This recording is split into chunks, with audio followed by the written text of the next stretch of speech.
He gave me a cookie after, like it meant nothing, but I was 11 and pregnant.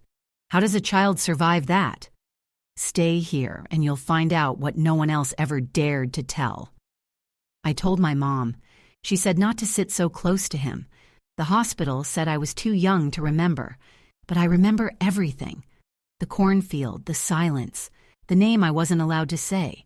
This is my story, and it's not what you think. Thank you for being here. Have you ever held a memory so quietly it started to feel like it wasn't real? Share your thoughts in the comments, and if you want more quiet, powerful stories like this one, subscribe. Say something under this video, even just one word. Where are you watching from, or what time is it? It was supposed to be just corn, endless rows of it, thick green walls on both sides, light slicing through like razors. It smelled of dirt and sun and something sweet I couldn't name. He said, "Come here." That's it. No threat, no shout, just 2 words. And I followed him. Why wouldn't I? He was my brother, my mother's favorite, my father's shadow, the one who helped me with math and told me I cried too much, the one they said was just going through a phase when he threw my dolls into the creek, the one who once locked me in the shed, then slipped a cookie under the door. That cookie confused me more than the dark. He was 14. I was 11. I was wearing my yellow Sunday dress because it was warm that day, and we'd just come back from church. I still had the little paper bracelet from kids' class. Jesus loves you in faded red letters. I remember brushing past a stalk and a leaf cutting my arm. I remember thinking, this is the kind of cut Mom says will get infected if I pick at it. I remember everything. He didn't scream. He didn't even speak again. Just shoved, then wait, then nothing. My body floated up and watched itself from somewhere above. A bird chirped. A bee buzzed past. The corn didn't care. Neither did he. Afterwards, I stood up and walked back through the rows. My knees were green. I looked down at them like they belonged to someone else. My underwear was gone. My voice, too. At dinner, I didn't eat. Dad asked if I was sick. I said no. Mom looked at my plate, then at the stove. "Don't waste food, sweetheart," she said, and passed the corn. I almost threw up. That night, I washed myself until my skin turned red. I didn't cry. Not then. Not yet. Because I didn't know what had happened. I mean, I knew. But I didn't have the words. Not the ones they used in movies or books or school. All I had was the silence and the smell of corn. Weeks passed. I started walking around him like a dog that's been kicked. He smirked once. Just once. In the hallway. A private, lazy smirk. "You're so sensitive," he said. I flinched. He liked that. One day, I tried to tell Mom. We were folding laundry. I told her my brother touched me. Her hand paused on a towel. She blinked. Once. Twice. Then said, "Well, maybe don't sit so close to him." And just like that, my voice? It packed a suitcase and left. I learned how to disappear in plain sight. I learned how to walk through rooms without being noticed, how to breathe shallow so no one would ask if I was okay. They never did anyway. Sometimes I thought maybe I had made it up. Maybe my brain invented it. I mean, who remembers things that clearly? But I did. I still do. Every time I pass a cornfield, my chest tightens. My stomach flips. My knees ache. Trauma has a smell, you know? Mine is corn and shame and old soap and God. I used to beg him to make me forget. Now, I beg him to make others remember, because that day, in that field, something was stolen. Not just my voice, not just my safety, but my beginning. And no one noticed it was gone. My mom didn't say a word, not when I stopped eating, not when I flinched at my brother's footsteps, not even when she caught me scrubbing blood out of my yellow dress in the sink. I remember her standing there in the doorway, her face blank, not angry, not confused, just like she had walked in on someone doing the dishes wrong. She said, "You'll ruin the fabric." That was it. Not, "Are you hurt?" Not, "Why is there blood?" Not, "Tell me what happened." Just fabric. So I stopped scrubbing. I watched the water swirl pink down the drain and thought, that's my story, right there, spinning away like it doesn't matter. Later, I found that same dress, freshly washed, hanging in the closet, pressed, buttoned, as if it had never screamed, and I hated her. That was the first time I felt it, not sadness, not shame, hate. But it was quiet, still small, like the hum of a fridge in the background. I didn't let it out.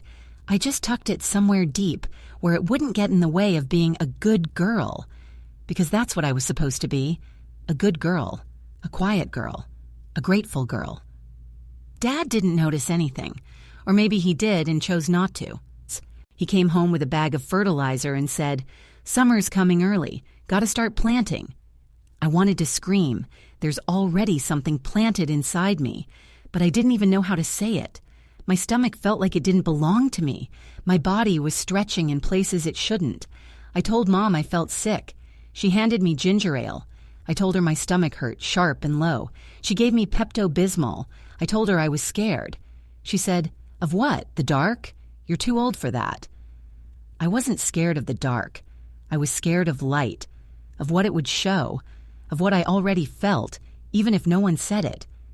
One morning, I woke up and my underwear was stained again. Different this time. Red, then brown, then nothing. I thought maybe I was dying, and part of me hoped I was.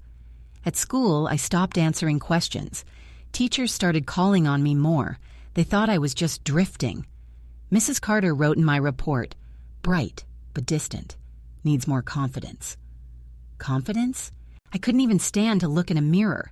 My skin felt like a disguise. My voice, like a foreign language. And still, my mother cooked dinner every night, humming, folding towels, polishing glass. I began to realize she did not see. She just chose not to. Because if she saw, she'd have to change. She'd have to face it. And she wasn't built for facing things. She was built for swallowing. So I learned from her.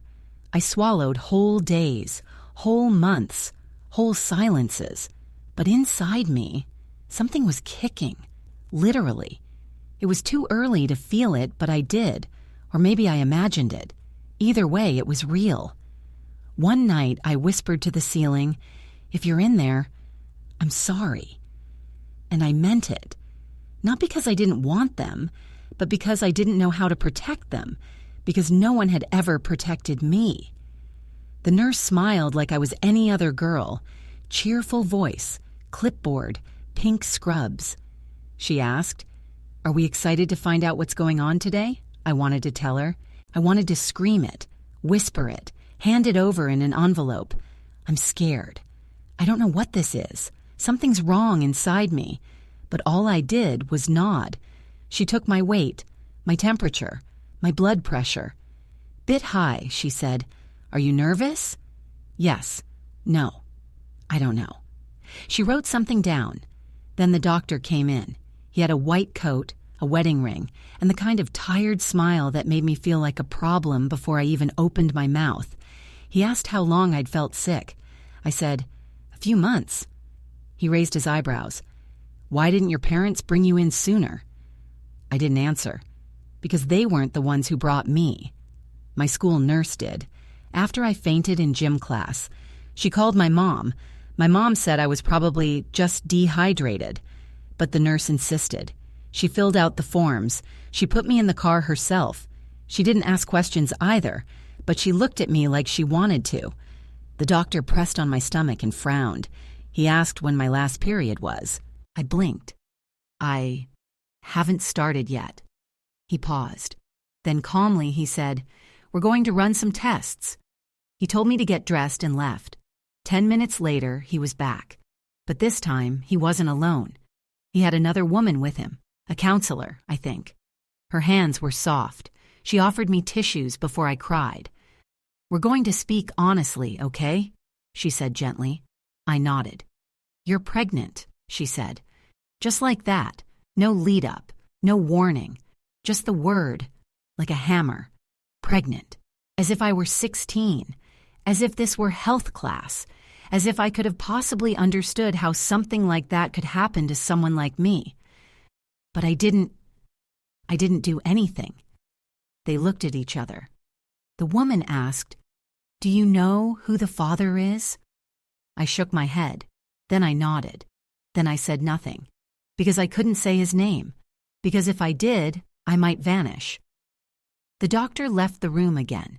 The counselor stayed. She asked if I felt safe at home. I looked at the floor, just like my mom always did.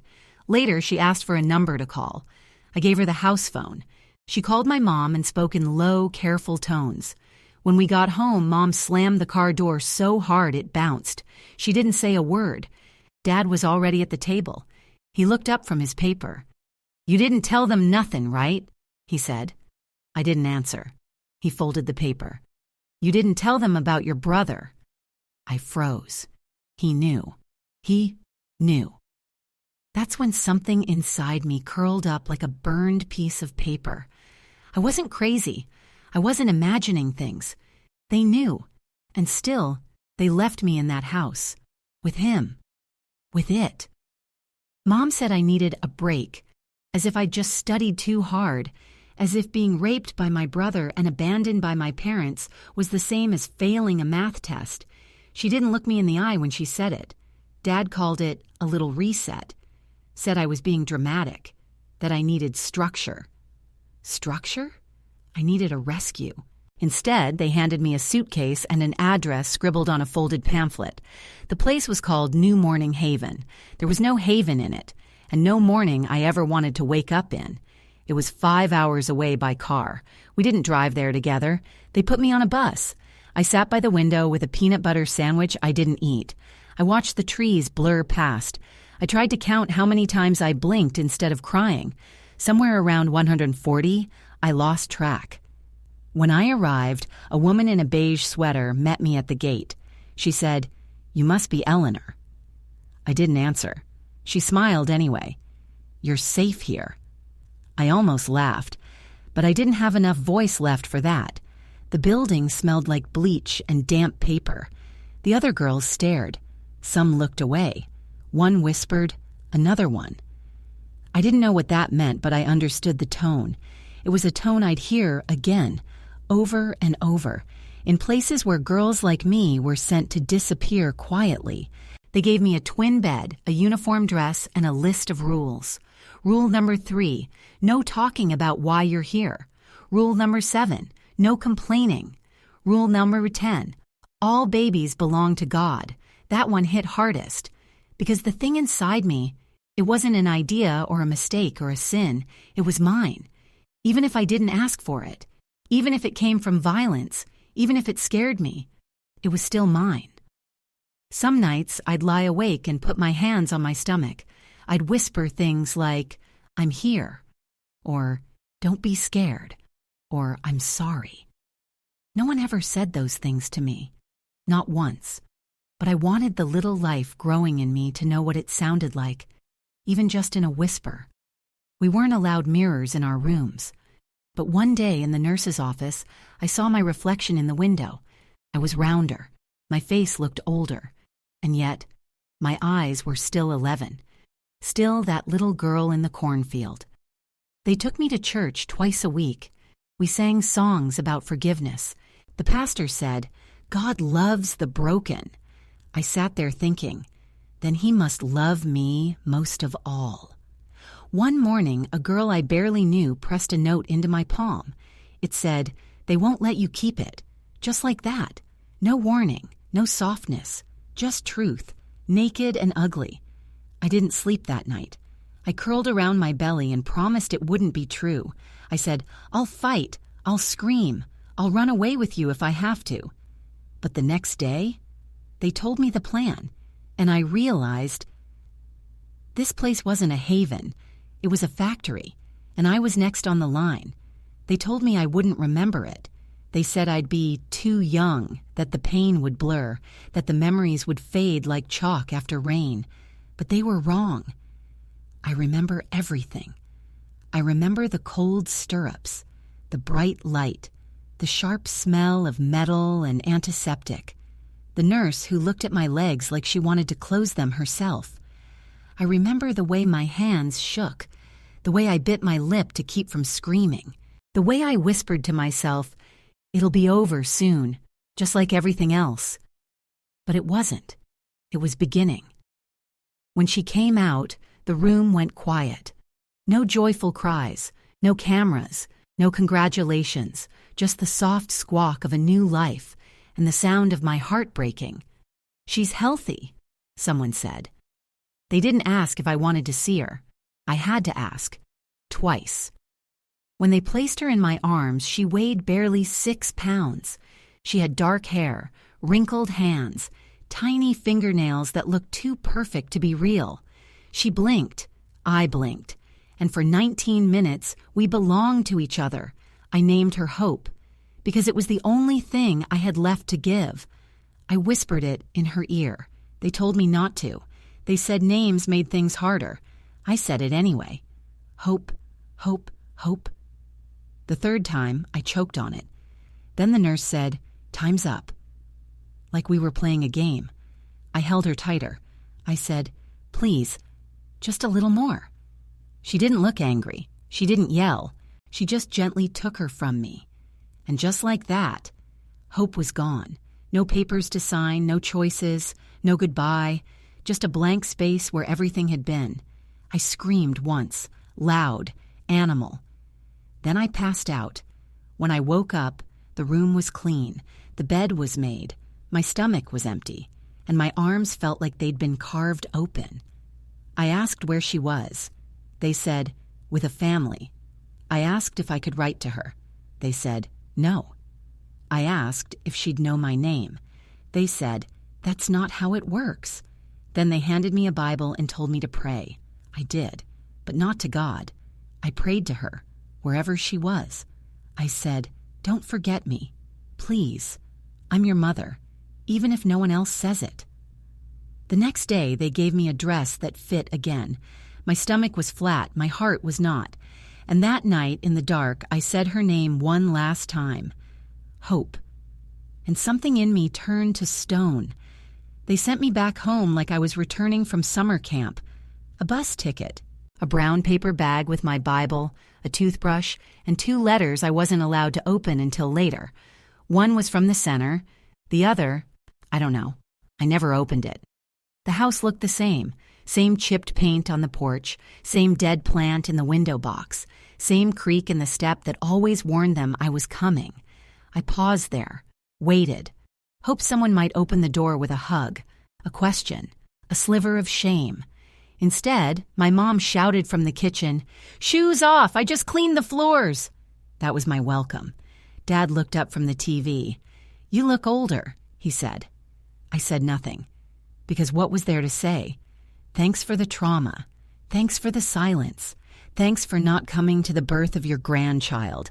No one mentioned the baby, not once, like she'd been swallowed by the same field I lost myself in. At dinner, I sat in my old chair. It felt too small, the table too loud, my brother too close. He buttered his bread like nothing happened, smiled, laughed at Dad's jokes, said, "I got the scholarship, by the way." Mom clapped. Dad slapped his back. Me? I felt the fork in my hand turn into a weapon. He got a scholarship. I got stretch marks and night sweats, and a name burned into my soul I wasn't allowed to say aloud. Hope. I looked at my mother, waiting, begging for a flicker of guilt. She sipped her iced tea and said, "We should all be proud of him." And that's when I knew. There was no coming home, because they'd never made space for my pain, only his future. At school, they said I'd miss too much. I had to repeat the grade. My teachers looked at me funny. Some pitied me. Others avoided eye contact altogether. One counselor pulled me aside, asked if I wanted to talk to someone. I laughed. Sharp, sudden, unintentional. Talk to someone. Who? God? He'd been silent, too. Every Sunday I sat in the pew, watching my brother hand out hymnals. Everyone said he was growing into such a fine young man. I wanted to stand up and scream. Instead, I started skipping church, started writing poems on the back of homework. Tiny things, cracked lines, shaky rhymes. One of them read, "They gave him wings and gave me shame. They sang his song and burned my name." I tore it up before anyone saw, but I remembered it. Somehow, remembering was the only thing that still made me feel real. He stood behind the pulpit with his hands folded just right. Buttoned shirt, soft voice, the kind people called calming. They called him Pastor Benjamin now. I called him nothing, because the words I wanted to use were the kind that echo inside your ribs and make your hands shake, the kind that church walls weren't built to hold. I was 34 when I saw his photo in the Shepherd's Voice, a glossy magazine my husband's mother left on the coffee table. There he was, smiling. Headline, "From Trouble to Testimony, How One Boy Found God and Became a Leader." I stared at the page so long my tea went cold. My husband came in, saw the look on my face, and said, "You okay?" I nodded. Because what else was I supposed to do? He didn't know. No one did. Not even the man I married. He thought I'd been through something. A rough childhood. Maybe a loss. But not this. Not my brother. Not the baby. Not the field. I used to think I'd tell him one day, but the longer I waited, the heavier it got. And somewhere along the line, I convinced myself it was too late. Some truths fossilize. You leave them buried too long and they turn to stone. So I smiled. "Just tired," I said. And he kissed my forehead like that fixed anything. I carried on. Work, groceries, bills, holidays. We had a son, then a daughter, then a second miscarriage no one talked about. I was always doing fine. That phrase became a cage I decorated with throw pillows and candles. I did what I was taught. Swallow. Smile, serve. But inside me, something bitter kept brewing. Every Christmas, his name showed up in the family letter. Benjamin's congregation is growing. Benjamin was invited to speak on the radio. Benjamin's book was published. The only thing I ever published was a classified ad when I lost my wedding ring in the grocery store parking lot. Funny how some things disappear and you never find them again, like trust. Or your name. At some point, I stopped speaking at family reunions. I'd show up, nod politely, and let everyone talk around me. I was the shy one, the quiet one. Once someone called me delicate. They had no idea what I'd survived. Delicate? I wanted to scream, "You think I'm delicate?" I've bled in silence. I've buried a daughter and carried her name like a secret. I've walked beside the man who stole my childhood and shook his hand for your sake. I've outlived all of you. But I didn't scream. I smiled and passed the potato salad. She was 17, hair like mine when I was young, freckles across her nose, a voice soft like petals. Until it wasn't. We were folding laundry together, just socks and towels, a normal Tuesday. Then she said, "Did you ever stay in a place called New Morning Haven?" I froze. My hands stopped. My breath caught. My heart, which hadn't raced in years, slammed like a fist against my ribs. I looked at her. She wasn't looking at me. She was pairing socks, casually, almost like it didn't matter, but her ears were waiting. I asked, "Where did you hear that?" She shrugged. "It came up in a documentary we watched at school, about girls in those places, adoption, secrets, the way they were treated." She looked up. "One of the photos, there was a girl who looked like you." Silence. I wanted to say no. I wanted to say, "That wasn't me. You're imagining things. That's someone else's nightmare." But the words didn't come. Instead, I asked, "What did you think of it, the documentary?" She tilted her head. I thought it was awful. What they did to those girls. Like they were the problem, not the ones who... She stopped, looked down, then whispered, "I'm sorry. I didn't mean to upset you." I swallowed hard. It was the first time in years someone apologized to me without being asked. I stood, picked up the folded towels, went to the hallway linen closet as if putting cloth away could steady my bones. From behind me, she said, "You don't have to talk about it, but if you ever want to, I'd listen. I mean it." My throat tightened. She didn't know what she was unlocking, how close my memories were to the surface, how many times I'd imagined saying something, anything, but never did. I didn't answer, just nodded and smiled, barely. That night, I sat alone in the spare room, the one with the creaky floorboard, the one I hadn't opened in decades. I knelt down, lifted the board, pulled out the box. It smelled like time.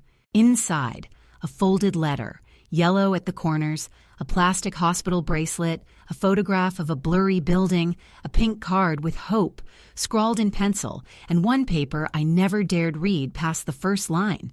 Until now. I turned on the lamp, held the paper in shaking hands, and read. This is to certify that baby girl Doe, born to Eleanor M., was adopted through private placement and placed with her forever family on April 2nd, 1970. Forever family.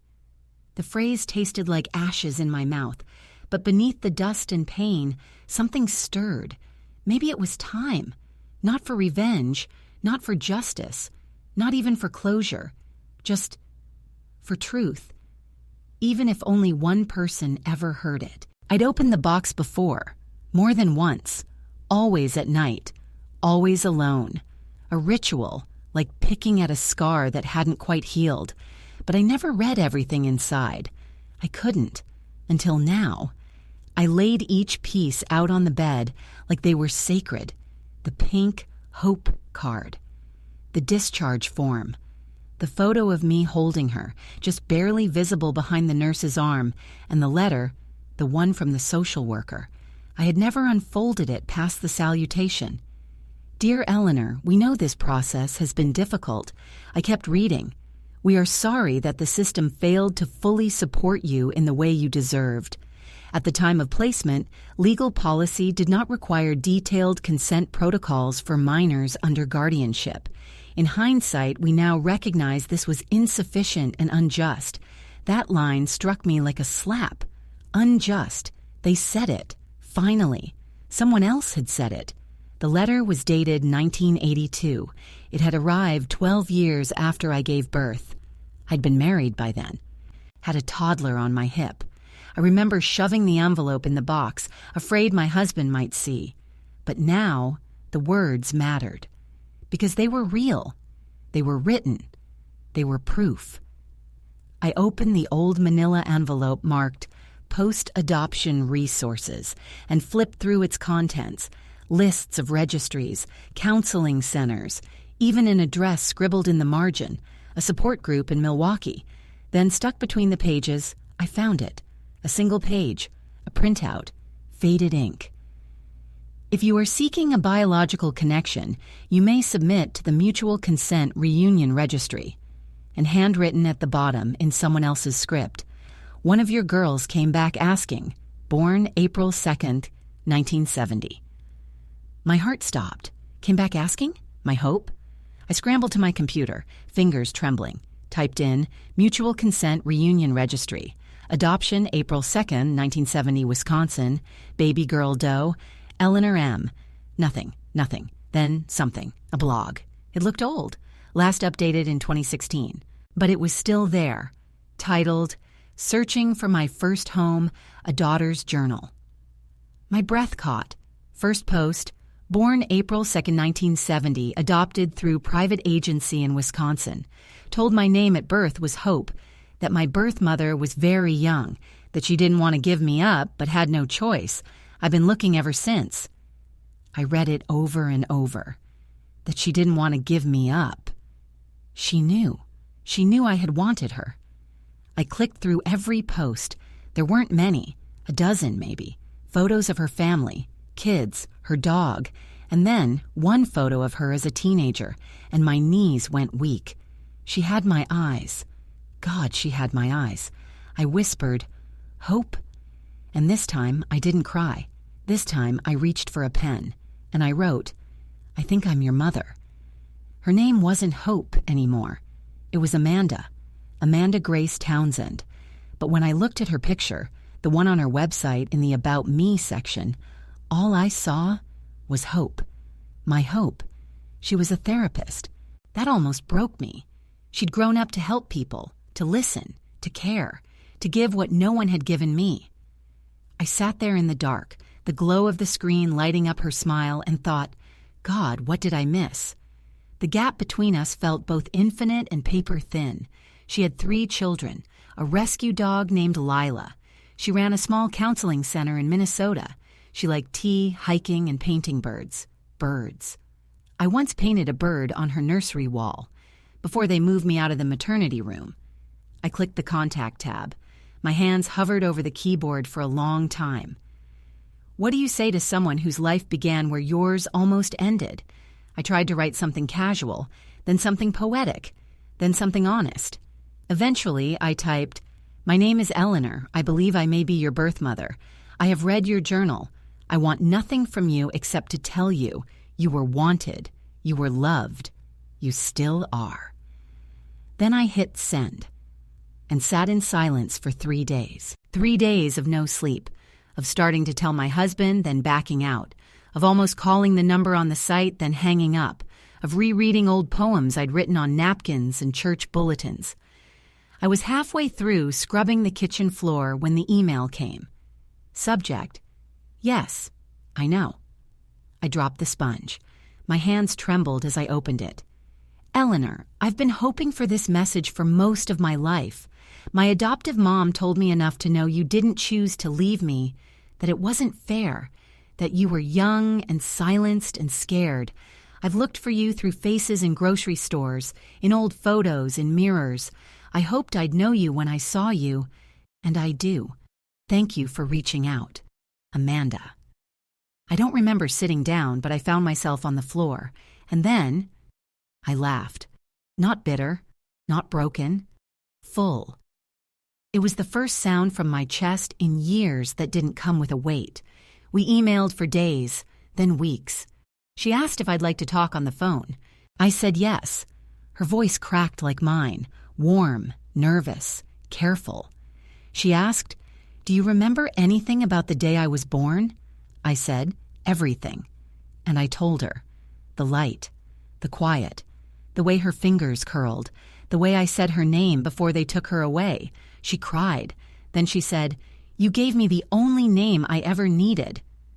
The first time we spoke on the phone, I was shaking so hard I had to hold the receiver with both hands. I kept thinking, what if her voice sounds nothing like mine? What if she hates mine? What if she regrets answering at all? Then she picked up, and she said, "Hi, Mom." 2 words, 2 syllables. And I broke. I didn't mean to cry. But it wasn't the messy sobbing of grief. Not this time. It was the sound of something long frozen cracking open. The sound of breath returning to a room I didn't know I'd been holding my lungs in for. "Hi," I whispered back. "Hi, baby." She paused, and then we both started laughing through our tears. It was clumsy, warm, unscripted, the way real things are. She said she'd wondered for years if I was out there, if I was alive, if I was okay, if I had wanted her, and I told her, yes, always, yes. I told her about the pink card, the way I whispered her name at night, the way I buried the box, then opened it again over and over, hoping someday I'd be brave enough. She said, "You are brave." I laughed. "Not really. I took 50 years to dial a phone." But she insisted. "No one else in your story protected you, and you still found your way back to me." That sentence stayed with me, because I had never thought of it that way. I always thought I was weak. But maybe survival has its own kind of courage. Maybe staying silent, then choosing to speak, years later, takes more strength than anyone sees. We talked for an hour that felt like 5 minutes. She told me about her life, her adoptive parents, kind and soft-spoken, her college years, her marriage, her children who loved drawing chalk castles on the sidewalk. I asked if they knew about me. She said, "They will. I want them to meet the woman who gave me life." I asked if she was sure. She said, "I've never been more sure of anything." Before we hung up, she asked, "Do you still have that card? The one with my name?" I went to the box, picked it up with careful hands, and said, "Yes, it's faded, but it's still here." "Like me," she whispered. I smiled. "Exactly." The envelope was cream-colored, my name written in careful cursive, no return address, but I knew. The second I saw that handwriting, the long loop in the E, the slanted R, I knew it was him. Benjamin. Pastor Benjamin, as the church still called him. I hadn't heard from him in over 20 years. Not a call, not a message, not even a Christmas card. Now, out of nowhere, a letter. He must have heard. About Amanda, about our reunion, about the whispers starting to swirl in the corners of our family tree. I sat at the kitchen table staring at the envelope. My hands didn't shake this time. I didn't hesitate. I opened it. It began the way men like him always begin. Like the villain in his story was time, not choice. I was young. We both were. That's what he wrote. As if age had raped me. As if the field was a misunderstanding. I've built a new life now. I've asked God for forgiveness. Of course he had. God was easier to confess to than a girl who bled in the dark and never got to scream. You airing this story could hurt a lot of people.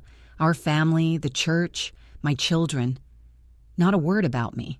Not a single line of remorse. No, I'm sorry. No, I hurt you. No, hope. He ended the letter with, "Please consider what silence protects." That's when I laughed, out loud, a short, sharp, almost manic laugh. Silence? I'd been silent for 50 years, and all it ever protected was him. So I stood up, walked outside, and lit a match.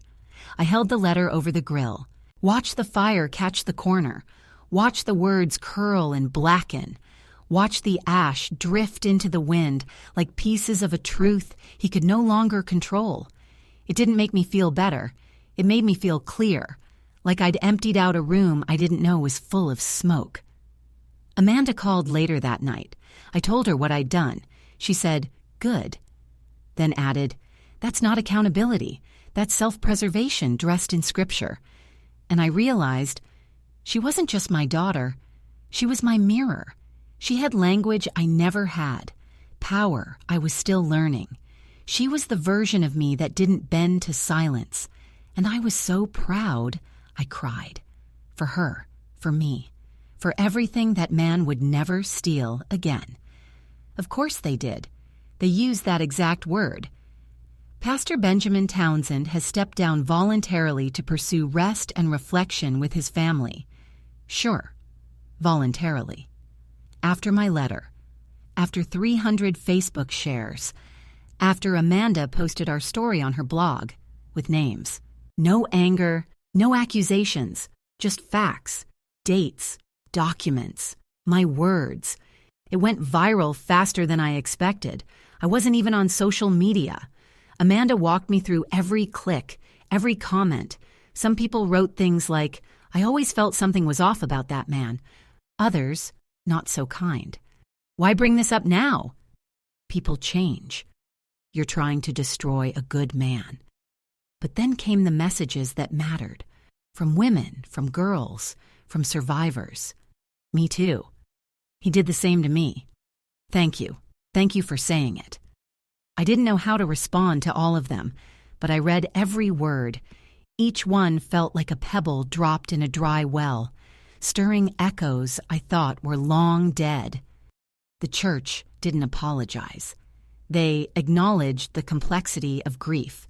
Amanda called it PR speak. I called it cowardice. But still, it was something. The man who once stood on a stage preaching about purity now sat in a shadow of silence. They didn't use the word abuse, not once, but I didn't need them to, because I had used it, me. The girl who once whispered to ceilings and wrote poems on paper towels. I had said it out loud, and people had listened. For the first time, I didn't feel like I was screaming underwater. I felt heard. One night, I printed out the article Amanda had posted. taped it to my refrigerator like a badge. My husband noticed. He read it all, slow, twice. Then he looked at me and said, "You were a kid." I nodded. He said, "And they failed you." I nodded again. Then he pulled me close and whispered, "But I won't." And just like that, the floor under me stopped shaking, because maybe it's never too late. Not for the truth, not for love, not for healing. Even if the church never said my name, I had finally said it myself. It was History Week at her school. They were supposed to choose someone in their family to write about, someone who faced adversity and overcame it. She didn't tell me she picked me. She didn't ask permission. She just stood up in class, held her paper with 2 hands, and began. This is the story of my grandmother, Eleanor May. When she was 11 years old, she became pregnant after being hurt by someone in her family. For decades, she was silent. But silence isn't the same as peace. Years later, she found her daughter, my aunt, and told the truth. Not to shame, not to destroy, but to heal. The teacher cried. A classmate stood up and asked, "Did this really happen?" She looked right at me. I was in the back row behind the parents and PTA ladies and shiny laminated posters, and she said, clear and proud, "Yes, and she's my hero." I had to press my hands into my lap to keep from shaking, because never, not once, in all the years I'd survived, had anyone called me that. Hero. I didn't know what to do with the word. It didn't feel like it belonged to me. It belonged to women who marched, to nurses, to fire survivors, to people who screamed when they were supposed to be silent. But maybe that was the point. Maybe heroism doesn't look like shouting. Maybe it looks like whispering the truth and not taking it back. After class, her teacher came up to me. She held my hand in both of hers and said, "Thank you for letting her share this." I almost corrected her, told her I hadn't let anything, that my granddaughter didn't need permission to honor truth, but I just nodded. In the parking lot, my granddaughter slipped her hand into mine. "Was that okay?" she asked. I looked at her, this fierce, bright girl with eyes full of defiance and grace. "It was more than okay," I said. "It was the bravest thing anyone's ever done for me." She came in spring. The air was still cool, but the sun was out, soft, golden, forgiving. I had opened all the windows that morning, not just for the breeze, but because I wanted the house to breathe with me. She parked by the fence, stepped out of the car, and looked at the porch like it was sacred ground. Amanda. Hope. I still sometimes call her both in my head.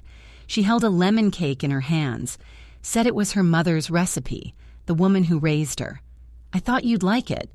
I did. Even before tasting it, I liked it, because it meant she still honored where she came from, all of it. We sat at the kitchen table, same one where my mother once passed the corn without looking me in the eye. Now my daughter passed me a plate with yellow icing and smiled. It tasted like sunlight. She asked if I still had the box. I nodded, stood, went to the hall closet, brought it back. She opened it slowly, touched the card, the photo, the tiny hospital bracelet. Her hands trembled just slightly. "I always thought my story started when I got adopted," she said. Then she looked at me. "But it started with you." That's when I cried, and she didn't rush to stop me. She let it happen, let it be sacred, like pain, finally seen, could become something holy. Later, the kids came in, my grandchildren, all of them. They called me Grandma L, asked if they could paint in the backyard. One of them drew a bird, blue and wide-winged with crooked feathers. I asked, "What's his name?" She said, "Hope." I looked at Amanda. She looked at me. We didn't say anything. We didn't need to. That evening, as she packed up the cake and gathered backpacks and crayons, she hugged me, long and quiet, and said, "I'm glad you found me." I whispered, "I never stopped looking." Before she got in the car, she turned back, eyes bright, tired, full, and said it, clear, soft, unshaken. Love you, Mom. I stood on the porch long after they left. The sky was lavender. A breeze danced through the open door. The silence was no longer heavy. It was light.